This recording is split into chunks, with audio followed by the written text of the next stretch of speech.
Hi, this is Jaya. In this video, we shall see the summary of Request to a Year, a poem by Judith Wright.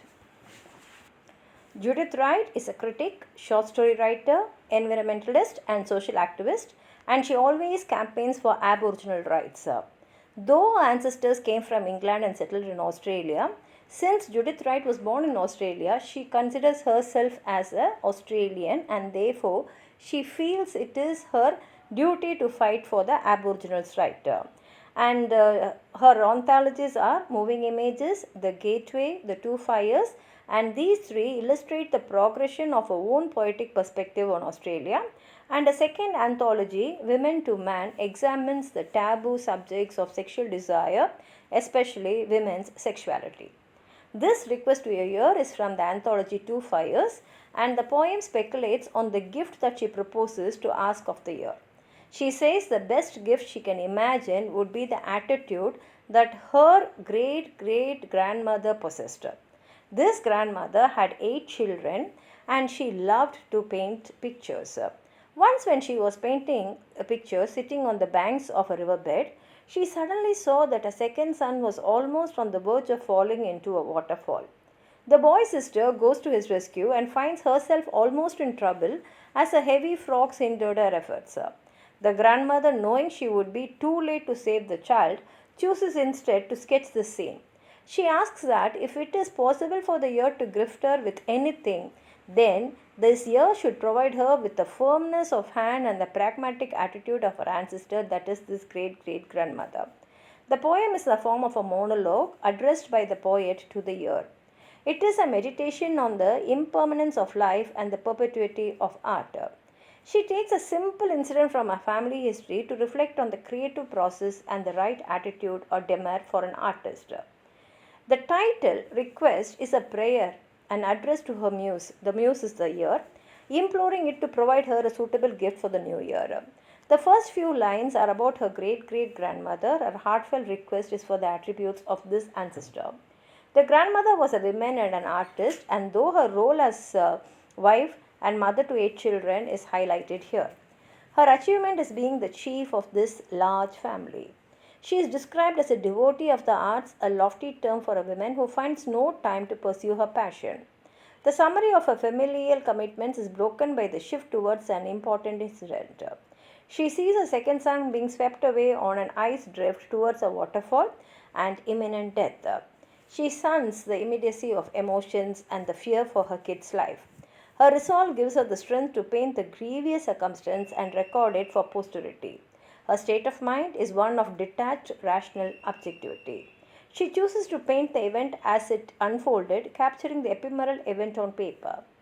The poet wishes to possess the same passion for the arts and devotion to her craft as exhibited by her relative in the most severe of circumstances.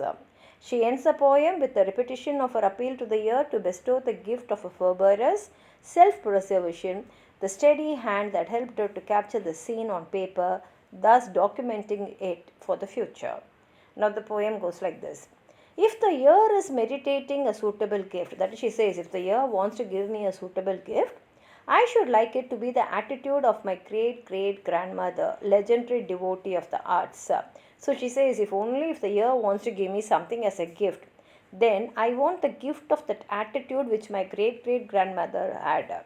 And this great great grandmother was a devotee of arts who, having 8 children and the little opportunity for painting pictures, sat one day on a high rock beside a river in Switzerland.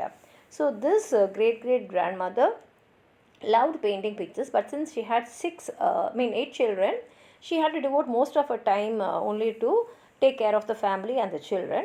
And one day she was sitting on a high rock which was near a river in Switzerland, and from a difficult distance viewed her second son balanced on a small ice floe drift down the current towards a waterfall that struck rock bottom 80 feet below.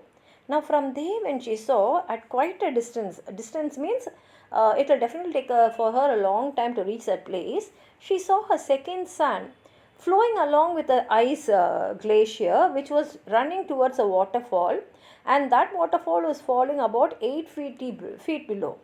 while her second daughter, impeded no doubt by the petticoats of the day, stretched out a last hope alpenstock, which luckily later caught him on his way.